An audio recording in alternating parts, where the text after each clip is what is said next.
أفلا يتدبرون القرآن أم على قلوب أقفالها আল্লাহ পাক বলেন, আমি এই কিতাব তোমাদেরকে দান করলাম। এই কিতাব নিয়ে তোমরা গবেষণা করো, এই কিতাব নিয়ে তোমরা রিসার্চ করো, তাহলে পরে তোমাদের জীবন আদর্শ তোমরা খুঁজে পেয়ে যাবে। তোমাদের জীবনের জন্য যা কিছু প্রয়োজন, তিবিয়ানাল লিকুল্লি শাইইন ওয়া হুদাও ওয়া রাহমাতাও ওয়া বুশরা লিল মুসলিমিন।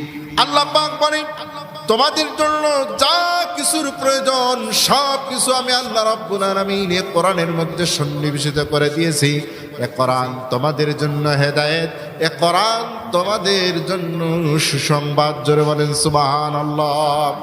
আমাদের জন্য পারিবারিক নীতি, সমাজনীতি, রাষ্ট্রনীতি, পররাষ্ট্রনীতি, যুদ্ধনীতি, যত নীতি আর নীতিমালার প্রয়োজন, সমস্ত নীতিমালার নীতি গ্রন্থের নাম হতেছে কোরআনে কারীম। আল্লাহ পাক বলছেন, এই কোরআন তোমরা গবেষণা করো। আফালা ইয়াতাদাব্বারুনাল কুরআন আম আলা কুলুবিন আকফালুহা। তোমাদের কি হয়েছে আমার এই কোরআন নিয়ে তোমরা গবেষণা করো না কেন? আজকে কোরআন তেলাওয়াত করা হয়, তেলাওয়াত করতে করতে কোরআন খতম করে ফেলে দেওয়া হয়। 1 খতম, 2 খতম, 3 খতম, 100 খতম দেওয়া হয়। আমার বন্ধুগণ, তেলাওয়াত করেন। তেলাওয়াত করলে, কোরআন তেলাওয়াত করলে সওয়াব আছে না নাই?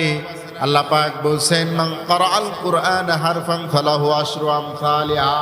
এই কোরআনের একটি হরফ তেলাওয়াত করলে তার জন্য আল্লাহ পাক 10টি করে সওয়াব দান করেন। জোরে বলেন সুবহানাল্লাহ।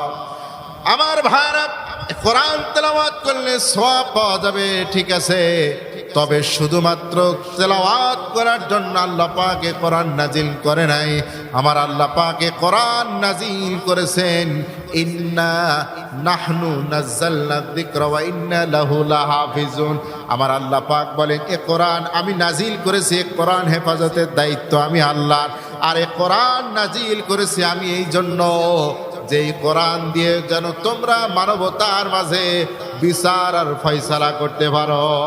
লিতাহকুমা বাইনান নাস, মানুষের মাঝে যেন তোমরা এই কোরআন দিয়ে বিচার ফয়সালা প্রতিষ্ঠিত করতে পারো, এই জন্য আমি এই কোরআন নাজিল করেছি। জোরে বলেন সুবহানাল্লাহ।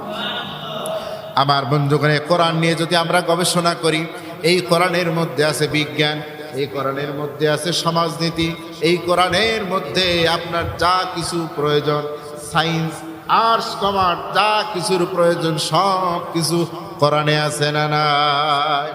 সেই কোরআন থেকে আমরা কথা শুনবো ইনশাআল্লাহ।